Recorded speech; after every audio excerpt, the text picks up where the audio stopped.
Look, the truth is, it's very hard to talk about education in this country without talking about the whole society in which it mainly fails to occur. Look, the truth is, it's very hard to talk about education in this country without talking about the whole society in which it mainly fails to occur. Look, the truth is, it's very hard to talk about education in this country without talking about the whole society in which it mainly fails to occur. We should welcome to the U.S. where all dreams originate. One of the paradoxes of education is that precisely at the point when you begin to develop a conscience, you must find yourself at war with your society.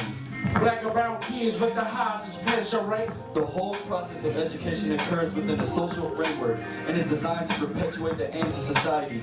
What societies really, ideally want is a citizenry which will simply obey the rules. Black and brown kids with the high suspension rate. They tell me how the fuck can you relate? If you had to walk in my shoes, sleep while I slept, eat what I ate, coming to school late, suspected as a criminal, escape from his cage, misbehaving like the man who depraved. Afraid to share feelings for the fact to see me as a monster with hate in my eyes. Fail to realize, not knowing to brutalize, thinking I'm uncivilized. A white man once told me, education is the key if you want to be successful like me. But only if the white man knew, only if he knew. There is something else the Negro child can do, too. If he is really cunning, really ruthless, really strong, and many of us are, he becomes a kind of criminal. He becomes a kind of criminal because that's the only way he can live. Only if the white man knew. I try to stay alive, do what I need to survive. In the hood, you rather ride or die, commit a crime just to stay alive. You know it's a hard life. Heading every corner with the mastermind, the pop the knife, ready to take a nigga life. Harlem and every ghetto in this city, every ghetto in this country is full of people who live outside the law. They wouldn't dream of calling a policeman. They wouldn't for a moment listen to any of those professions of which you are so proud of on the 4th of July. They have turned away from this country forever and totally. They live by the wits and really won't see the day the entire structure comes down. Black and brown kids with the high suspension rate. On the basis of this evidence, the moral and political evidence, one is compelled to say this is a backward society. Black and brown kids with the high suspension rate. It is your responsibility to change society if you think yourself. Black and brown kids with the high suspension rate. It is your responsibility to change society if you think yourself. Black and brown kids with the high suspension rate. It is your responsibility to change society. Black and brown kids with the high suspension rate. Black and brown kids with the high suspension rate. Who the fuck can relate to my pain if I go down the drain?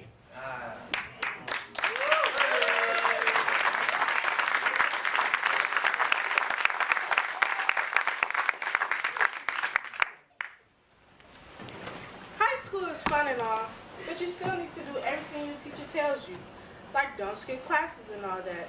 You need to stay focused while you're in school and do whatever you want after school. I had the worst sophomore experience ever, and it made me realize that high school is no joke. Man, I can't even tell you how many times I got suspended. It goes on your record, and that's definitely not a good thing. Why can't you keep your head up? I woke up, got out of bed, and got ready for school. So much on my mind, so much stress. I had to smoke a blunt to forget about the mess. Depression, anxiety, school. I arrived at school exhausted, as if I ran a marathon. But yeah, all I did that morning was get out of bed. I'm in my seat, pencil in hand, staring blankly at the wall. My body's in my seat, but my mind's somewhere else. Not even the highest doses of loft and intense therapy can help. What is the issue? She brings up my transcript and shows me my average grades. She tells me if I don't get my grades up, I will not be able to graduate. But she never hears me out. She never does.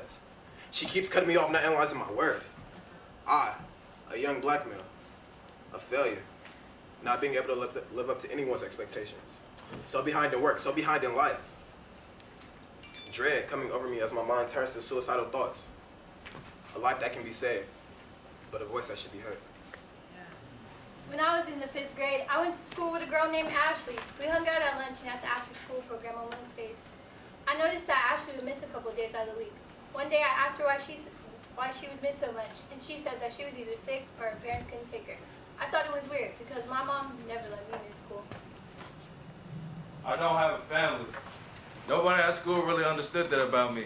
It almost felt like a joke of being waved off or told that. That's not an excuse. Trying to act like they care despite the fact that they care less about my life and what goes on in it. Schools just itch to act like they're there for you because of the shining reputations and principles to uphold. Yet absolutely none of it is implemented to how they want to help out with my situations. All that's done is a pat on your back and a frowny face like they care a single bit about my pain. I couldn't realize it myself, but I had to improvise. Education is your ticket to success. Ticket to success, education, my ass. I was told that when you come to America, you automatically get the opportunity to be sucked into a whirlpool of success. But the opportunity I see is getting pulled into a world of drugs and alcohol. And if you don't got money to get out these trashy neighborhoods, how am I supposed to go to school and be successful when all I see and hear around me is drama and negativity? One Saturday, Ashley called me and asked if I wanted to come over. Her house was on the other side of the city, so I had never been there. The area had garbage everywhere and boarded up houses. When I got there, I rang the doorbell and waited. While I was waiting, I seen some red and brown stuff on the ground. I was wondering what it was because I wasn't just used to seeing blood on the ground.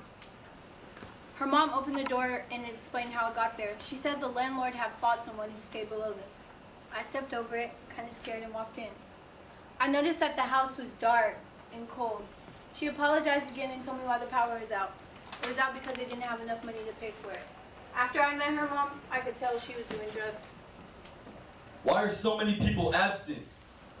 I started school on the right foot, making it to school on time, finishing all my work, going to all my classes. But now, at home, my dad always drank, and it was becoming more addicting and worse. It was always arguing or getting cussed out, even getting hit. With everything going on at home, it was hard for me to focus on school or to pay attention because my mind was always somewhere else. One day, I just gave up on everything. And I said, fuck going to school, fuck living with my dad, just kind of fuck everything. I packed me and my younger brother's bags, called my mom to let her know that I ain't putting up with this shit no more.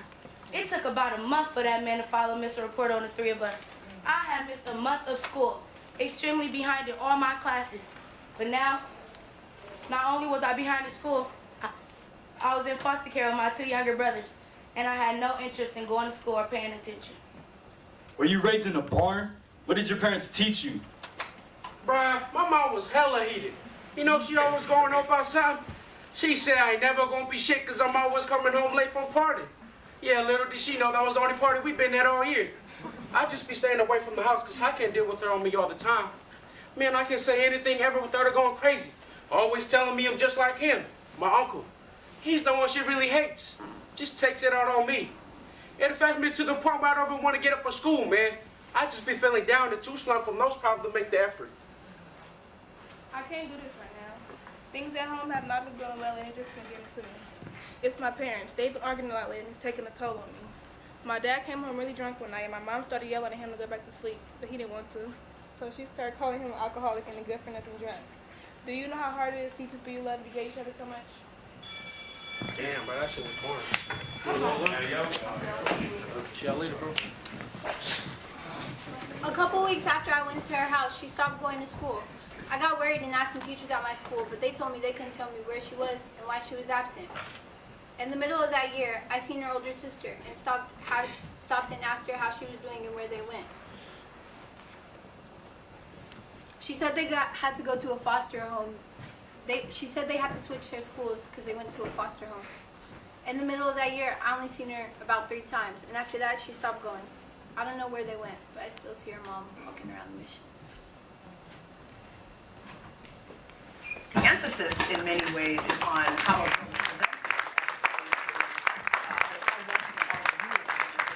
For being there in the first place to learn. In the most egregious cases, we also found, and I also found in the stories of the girls, that many of the girls, particularly the black girls, were being punished for their bodies, not necessarily for coming to school in clothing that was different from their counterparts of other racial and ethnic groups.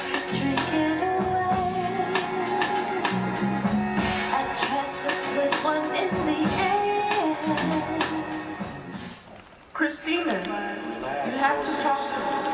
Wait. Kevin, I have to go. Kevin, stop. Shut up. Kevin, no, I have to go. Kevin, stop. Shut up. Please stop. Please stop. Please stop. Please stop.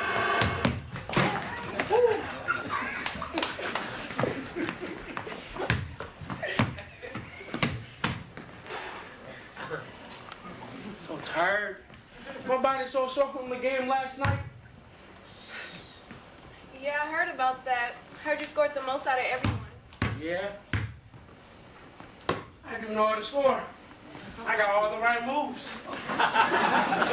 Slam dunk, you know? Shut up. Speaking of, there's something. Christina! Come with me. Kevin, you can go to class. Damn. Block. See you later. Hey! Hey, about the game last night, bro? Already know. Shit. Good shit.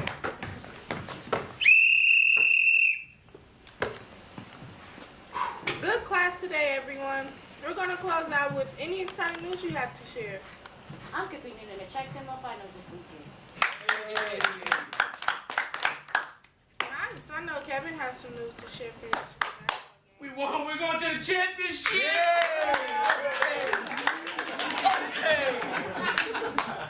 Okay.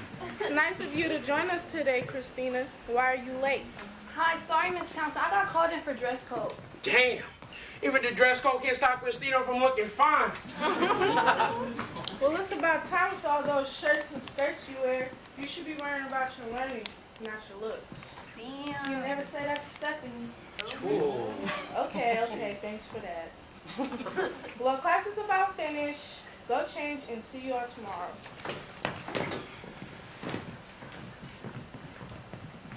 Christina, can I talk to you for a sec? Sure, what's up? I really meant what I said earlier. You do look fine. I want to tell you this morning, but the bell rang. Thanks. There's something I'll be wanting to do.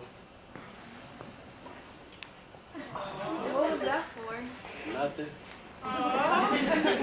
We wanted to do that for a while. I should really get going to my next class. Relax. It's okay. You only take a sec. It'll be fine. Wait, what are you doing? Relax. It's okay. Kevin, no, I have to go. Shut the hell up. Kevin, stop!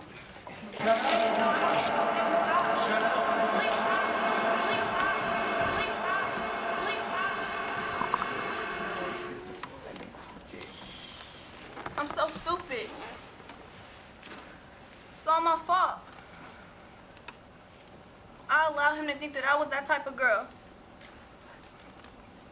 He took advantage of me. What am I supposed to do? But why, Kevin? I thought he actually liked me. All them nice things he said to me. He just wanted to lure me in, and he did. I should have known. So lost with myself. We go to the same school, have the same classes. How do you avoid that? If I tell Miss Townsend, she won't believe me. She already think I dress like a hoe.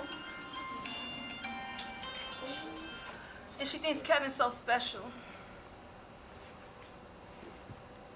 I don't know who I could go to right now. I barely have anyone. I'm in this by myself. And I'm gonna handle it by myself.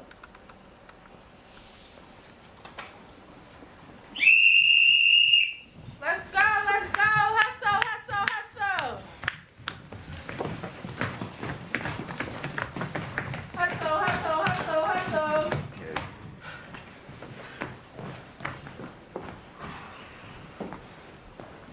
Kevin, can I talk to you? Yeah, sexy. What do you want? Getting up last time? Are you serious, Kevin? You raped me. I raped you. Nobody raped you. We ain't sexy and you liked it. I said no. But you were flirting with me all morning. I mean, look what you were wearing. You were asking for it. No, it wasn't. How does my clothes have a voice to tell you what I want? That never came out of my I mouth. could tell. I'm gonna tell them what happened and you coming too. I ain't going with you. Nobody raped you. Besides, nobody's gonna believe you. Everyone knows you're a slut. I'm a slut because of the way I dress. I'm gonna tell them what happened and you coming now. No. No, what did I do? Kevin! Christina! Get up now, let's go now. Come on. No.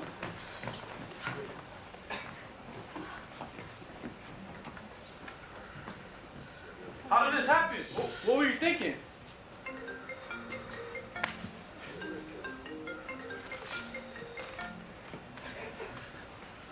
Hello? Yes. Okay. I'll be right there. Christina, the police are here for you. I'll be right back, okay? I'll wait with her until you get back. All right.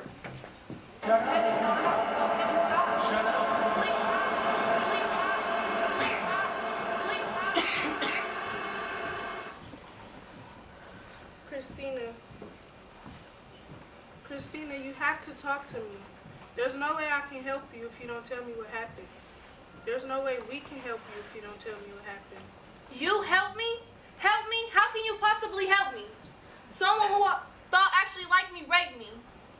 You was the one talking about all the little shirts and skirts I wear, how they all slutty and I dress like a hoe. I didn't mean it in that way. Well, you say it that way to all the girls in the class. Just because we dress how we dress doesn't define who we are. How do you ever expect me to trust you? I just want to help you. How can you possibly help me? Someone who I thought actually liked me raped me. I was the dumb one. I was the one who fell for all his cute and flirtatious comments that reeled me in and allowed him to treat me like a piece of meat. Kevin raped me. I've been in this situation before, and I never wanted to speak on it. And I never have. It makes my body cringe just thinking about it. I look at my body with disgust. About a year ago, I slowly started loving myself again. Feeling comfortable in my own skin. Realizing I was worth something. I had a purpose in life. Then this happened. It's like every time I try to do something good, something bad happens. I didn't mean to kill him. But he's dead now because of me. I'm still going to jail. So no, you can't help me. I'm so sorry. Christina, the police are here for you. Hello, Christina. I'm Officer Johnson. Are you coming with me for the murder of Kevin Smith?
Teenagers control their emotions differently.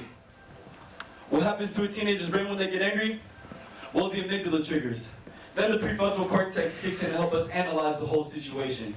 This is that critical moment where we decide what to do or how we want to control our anger. Now, some teenagers know how to control it, but many don't. This is because that part of the brain is not developed yet. Furthermore, it has to do with violence in their neighborhood. Many teenagers who grow up around violence perform worse in school because the stress affects their brain. Yeah, she beat her ass.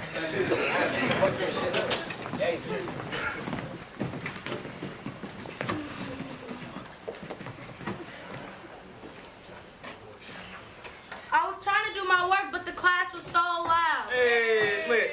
I couldn't concentrate on my work, so when the teacher told me to turn in my work, Turn in your work, Leanne. Mr. Pierce, I'm not done. Just turn it in. I got upset and cussed him out. Fuck you. Now that I am calmed down and I am in the office, I realize when I get back home, I'm gonna be in trouble. That was my prefrontal cortex thinking. When my teacher told me to turn in my unfinished work, my amygdala was triggered by angry emotions. Why should I have to turn in my unfinished work because your class was too loud to focus in? I was pushed in the hallway. It triggered my amygdala. The amygdala is part of your brain that receives information and interprets your emotions. My adrenaline began to rush that triggered my fight or flight response that then led me to a fight that got me suspended. expanded. You have to know, my past plays a really big part on why I'm usually emotional when I get touched. Talk, but don't touch me. I'd rather be told that, just don't touch me.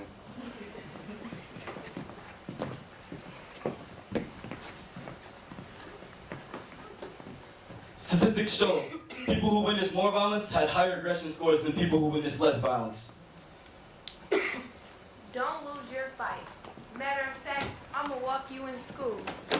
That's her, right? That's the girl that's been bullying you all school year, right? Give me your stuff. I'ma watch you two fight. You better beat her ass, drag her black ass, kick her, ooh shit. Put your head up, oh no, here comes the principal. The fight lasted 5 minutes, but it felt like it was 30 seconds. You may think I'm a crazy person, but in my head was a war between staying calm and collected and also trying to explode. I understand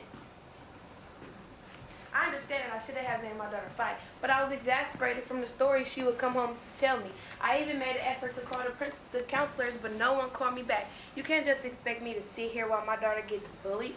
I didn't even want her to come to this school, but it was that transportation was an easy way for her to get here from our house. I knew this school was drama, because when I went here, it was drama. Years later, still drama. I wasn't thinking at the time if I was being a bad parent by making her fight. But you tell me, what would you do to make the bullying stop?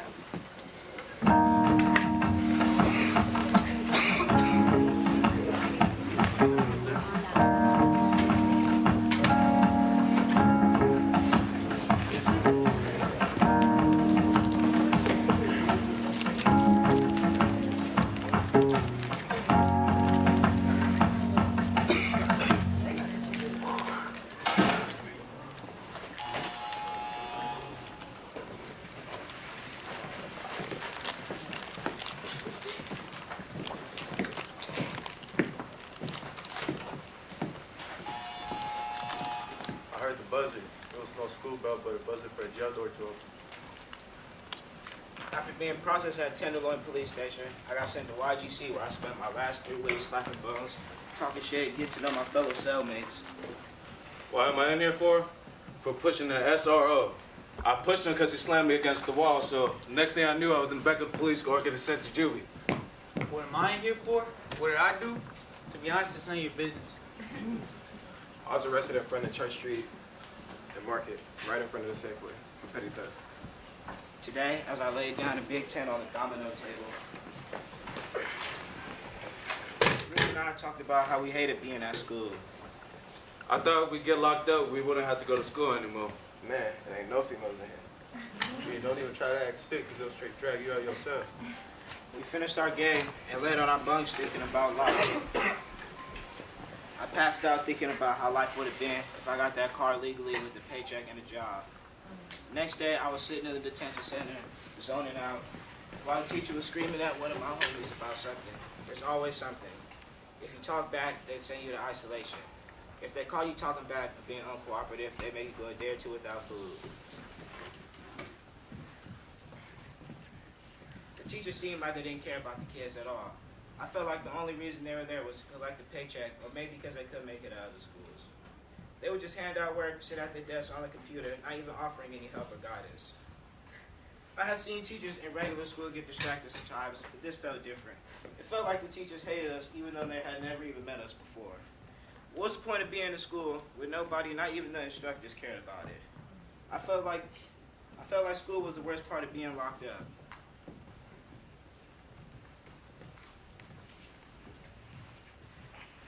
I had always hated going to school, but at least at a regular school you could leave at the end of the day. At least at a regular school you can see the sky. At least at a regular school you can spit game to the girls who look fresh. I could hardly believe it, but I realized I missed school.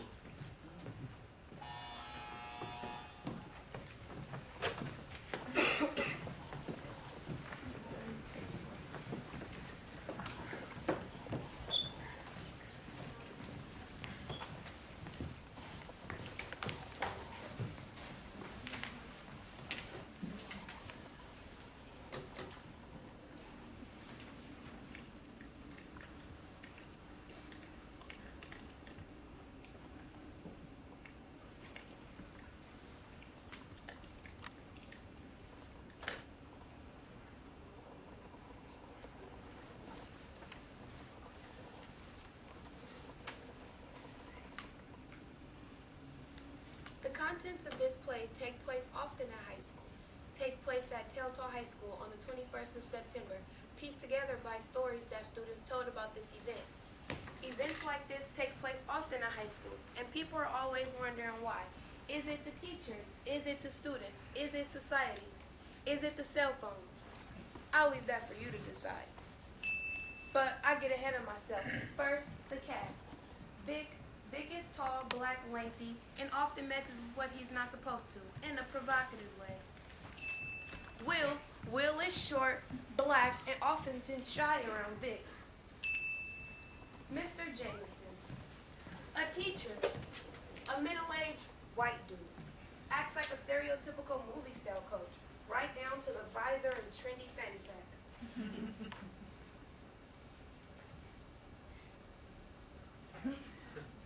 This isn't slam poetry, reader boy. Say it. Drop and give me 10. Principal Stern, names do not lie. This guy is so by the book, he's basically a paperback, kind of like Morgan Freeman and smooth as silk. Now, let's set the stage. Let's set the stage. Breathe some lights. It's early morning, a dead classroom. Vic, Will, and the rest of the class are half asleep, kind of like zombies, while Mr. Jameson teaches the same thing over and over. Columbus discovered America. The American Civil War was just a misunderstanding. Slavery was all right because slaves wanted to work. Hitler just wanted to make Germany a better place. Trump's better than Obama. He's a businessman, and this country runs on good business. The Second Amendment is the only reason why we're all free today.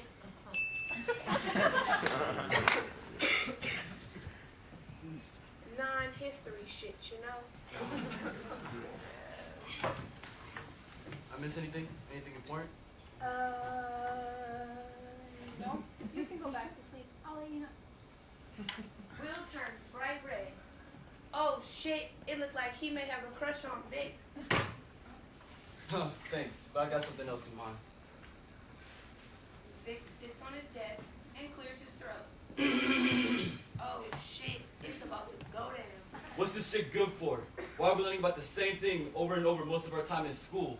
I'm literally half asleep. Change this shit up, Trump. Boy, what are you on about? We don't learn essential shit, like cooking, or how to do our taxes, or how to manage my own business. And even if you don't think that's what school is for, how are we ever supposed to become critical thinkers? We've been learning about the same thing for over a semester. In that time, we could have been exploring real-world scenarios or being a decent human being at that, but exactly teaching them. Don't listen to him, Mr. J. He's just grumpy. Now just wait one moment, sunshine. We are having a talk. At that moment, alarms go off.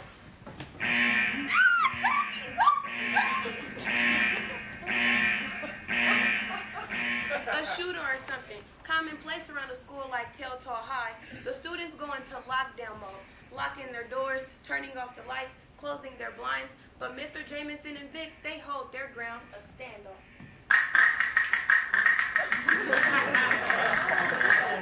Good. Now we don't have anything to stop this talk.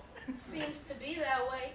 If you have such a problem with the way I run my class, what would you do to change it, Cupcake? What brilliant ideas do you have in your undeveloped and irrational little teenage brain? That moment was tense. The beginning of Black Magic Women by Carlos Santana should be playing, you know?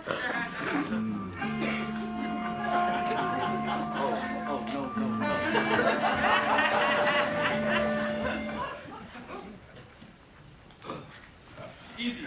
Design lessons about who we want to be. Tailor classes to aspire what we want to do in the future. A future that's rapidly changing and beautifully gracing us with opportunity. These students don't care about that. They just come to school because their parents and the man make them attend it. These kids are waiting to be 18 to say fuck it and go. A bunch of at-risk, worthless dropouts like their parents. Wow. Ice cold. These people, worthless, at-risk dropouts. I see a lot of these people and I don't even get paid to think so. I see future successes without a damn thing to put a pep in their step with this educational system. I've seen some of these people tried in the court of law for being late to school a little too often because they have lives too, working to help support their household. They gotta get up, and commute to school for lessons that won't even benefit their future unless they want to be a teacher, unprepared for whatever they choose to do after this place. College, work. The least a school could do is have an elective or some shit. And I'm not talking about senior year when we've earned it. We need whatever we can to be ready for a job and how to be ready for life. And how the fuck can you expect that to work, hotshot? Big man, hey? Trying to intimidate me with that? We're saying fuck? Well, I don't give a fuck because I'm trying to fix this fucked educational system and your shitty attitude towards my peers. You view them as less than because of the diversity? The school and prison pipeline is because people like you put people like us down. Maybe you don't know that you think that way. You're unaware how fucking implicit bias go on, but that shit is deep. Just let it go. You're gonna get in major trouble. Tell you what. How about you take this shit to Stern, and if it's a flop, fail me. Fail the fuck out of me. If you actually get some respect for it, I won't even ask you to resign. I'll have the pleasure of seeing the look on your face every time you have to teach some queer feminist theory written by a trans woman of color. Maybe some Sylvia Rivera. Hey, no, Vic, that's your grade. I don't want you getting held back because of your crazy idea. Better listen to your friend, boy. It's wisest. Whatever. Your funeral. They shake hands, and the scene ends on a cold, suspenseful note. The bell rings. Time to change classes. Maybe Will faints. Lights out, except for me, the playwright. Mr. Jamison meets Principal Stern. We do not have a first account of this meeting, but students interviewed think it went something like this. So why am I here? I've had an idea I wanted to present to the district. Something I've had brewing for a while. This isn't some wild proposition, I swear it. As you may know, we're losing kids on the daily. How about we shift our school towards teaching students about influential figures of color or learning history through their eyes? What are we teaching our students now? Glorifying land possession or systematic oppression of the people to build a nation said to be the land of the free? The land of the free should grant people freedom to want to learn who their people were. And I'm not talking about social studies. Science, math, and English should all be taught at a real focus. But why stop there? We're always suspending angry and aggressive students, wondering why they don't change. And yeah, some of that has to do with the violence they see in the hood every day. Trust me, I've done the math. And the median anger and aggression scores of those students who witnessed violence in their neighborhood was way above their peers.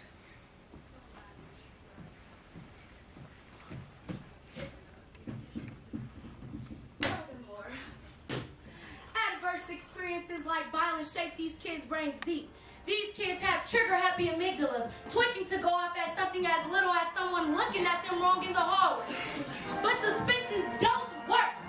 We need to keep our students in school and teach them ways to deal with their emotions through social emotional learning, restorative justice, and peer journeys. In conclusion,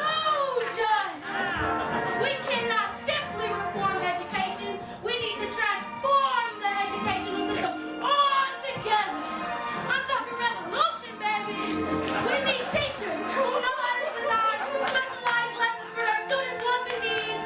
We need discipline that does not feed into the criminalization of black and brown youth, and we need to dream together for that future democracy that our nation once strive for, with liberty and justice for all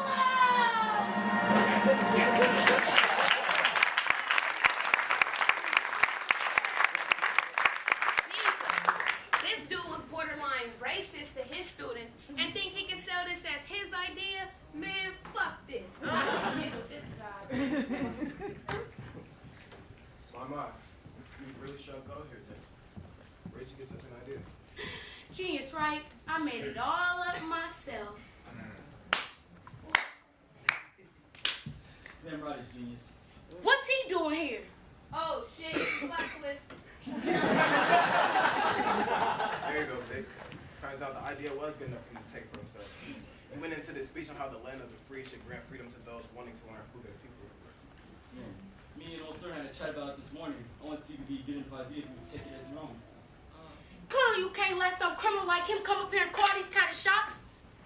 He's a troubled young man, yes. But you're jumping the gun if you're this eager to label him as a thug. At this remarkable speed, Just accept the fact that this young man has a dream. Despite the color of his skin, he has a voice and a place in this world. And he's gonna go far. Period. I knew this was set up. I knew you were slippery. You smug fuck. You criminal. You. I'm gonna get you. I swear.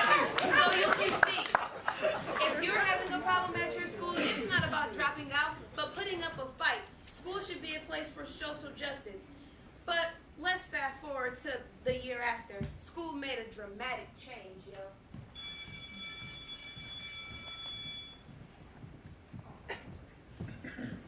Hey Vic, look. Fuck is that?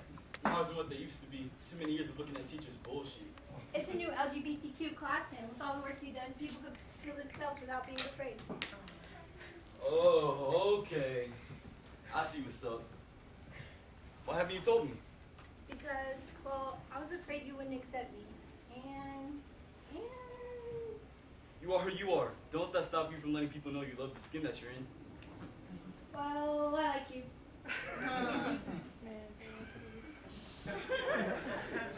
Well, alright, you. I don't feel the same way, but shit, you're a cool dude and all. Best friends though, alright? I've got to head to Mr. Jameson's class, learning about gender studies and dress code violation. I can't wait to see the look on his face. Hey, don't worry, we'll find a guy for you.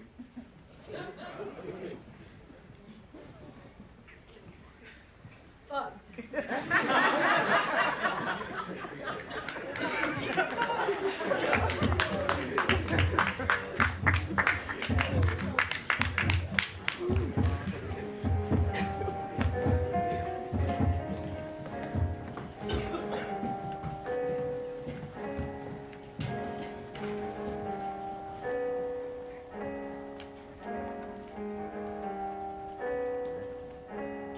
The school to prison pipeline is real. The school to prison pipeline is real.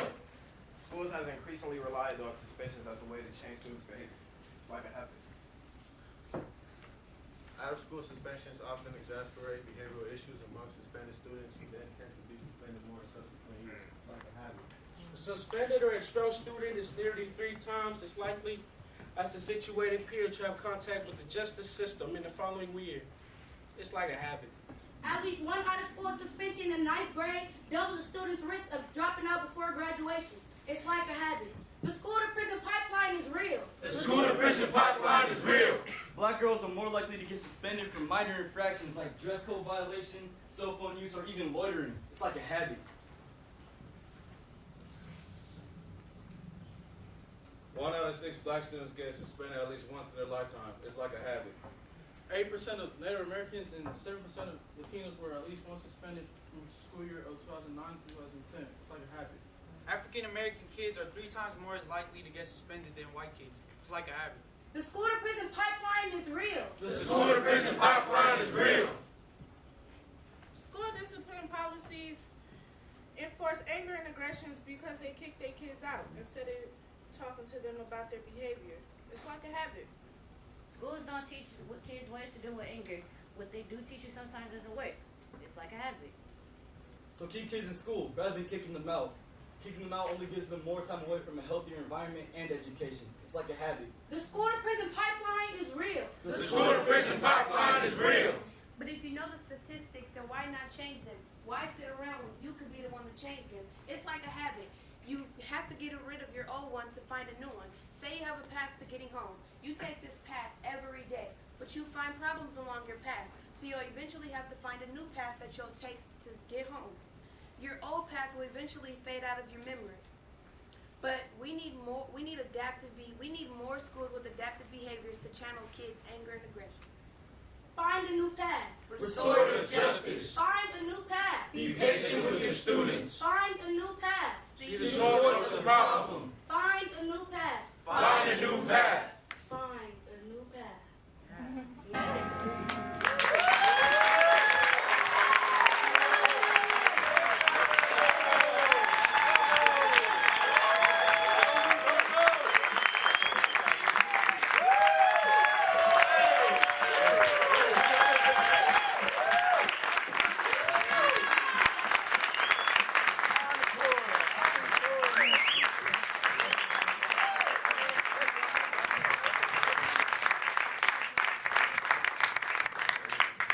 Thank you guys for coming tonight. My name is Tyler. My name is Reba. And do you guys have any questions?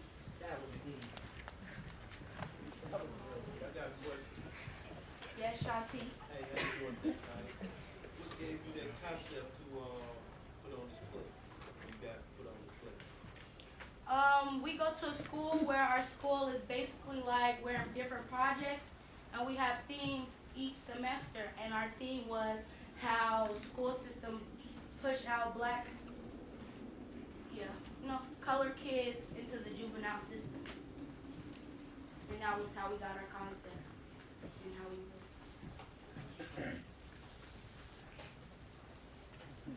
I just want to thank you all for your courage and for putting on such a fabulous show. I'm really proud. Thank you. Thank you. Thank you.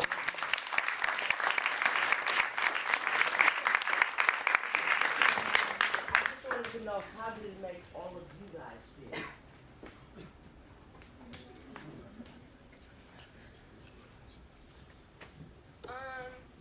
It made me feel more confident within myself because I'm not used to speaking out in front of a crowd, and a lot of the material that you guys saw today is things that not only did we write, but our peers wrote, and we all performed each other's plays. So just becoming my friend for a day to show you guys, it made me feel good. It made me want to change people. I said that it made me realize that I could do more with what I want to major in. And you can do it.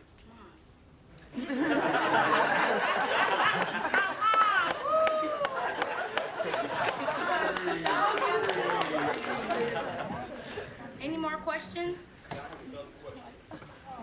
What does the community do and society do to help stem that school prison pipeline? Stay woke. Stay woke. We are doing this play to make sure all these people are staying woke and know the truth behind the school system and the way that educational system is kind of lining up and how we're kind of set up for failure, especially for the African American young females. It seems like it's one of the major problems in the whole system that we see today. So, are there any more questions? Oh, yes.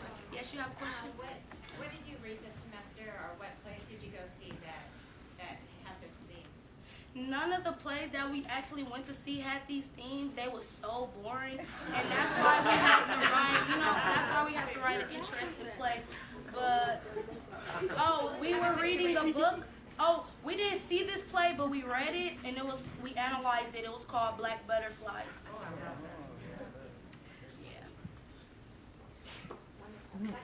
Yes.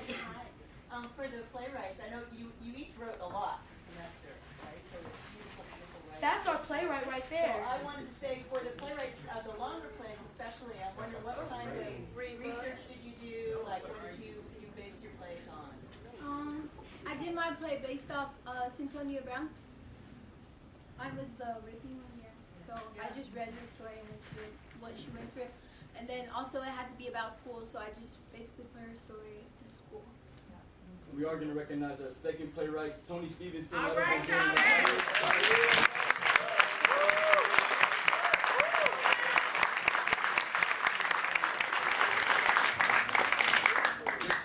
Good playwright. The stories for the play. So I'm putting you on the spot. You told me earlier, and it's beautiful. Hearing all these stories and seeing them, they kind of inspired me to do this. Because thinking about the school to prison pipeline and how everything works to basically push out all the kids of tomorrow, I guess that was my main inspiration. I wanted to take that and I wanted to push it forward. And I wanted to let everybody know that this is real, People, a lot of people won't make it, man. I'm just trying to emphasize that, I don't know, maybe there's a way. Okay.